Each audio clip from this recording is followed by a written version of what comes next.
સમાચાર સાથે હું છું શિવાની।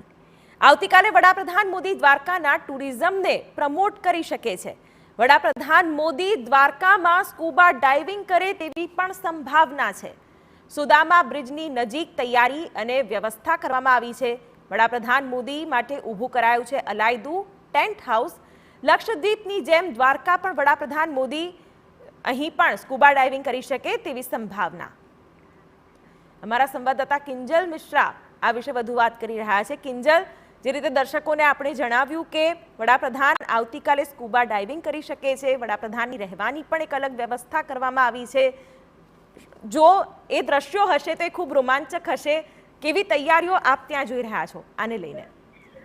जी बिल्कुल, देखो જે રીતે વડાપ્રધાનની વાત કરવામાં આવે તો ભારતની વાત હોય કે ગુજરાતની વાત હોય તેની વસ્તુઓને કેવી રીતે બૂસ્ટઅપ કરવી સતત તેમનું જે હોય છે એ ધ્યાન સતત રહેતું હોય છે અને મેસેજ પોતાની રીતે પણ આપતા હોય છે।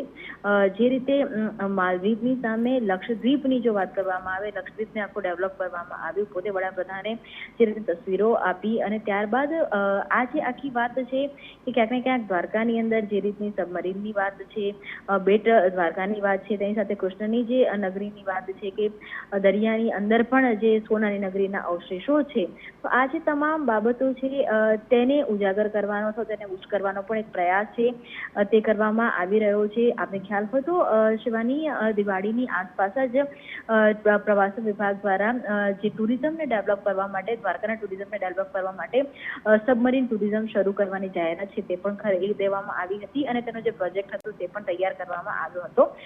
હાલાકી એવું લાગી રહ્યું છે કે કદાચ પહેલો જે આ એડવેન્ચર છે તે વડાપ્રધાન કરી શકે છે।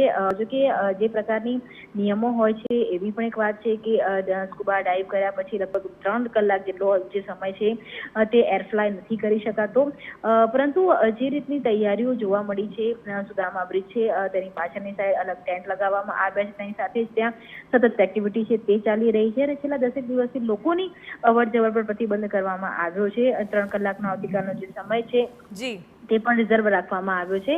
ત્યારે જે દ્વારકાના દરિયાની અંદર વડાપ્રધાન જાય, યા તો એ નેવીની ટીમ સાથે જાય અથવા તો એક અલગ આયોજન થાય, પરંતુ જે સ્કૂબા ડાઇવ કરે તેવું હાલમાં લાગી રહ્યું છે।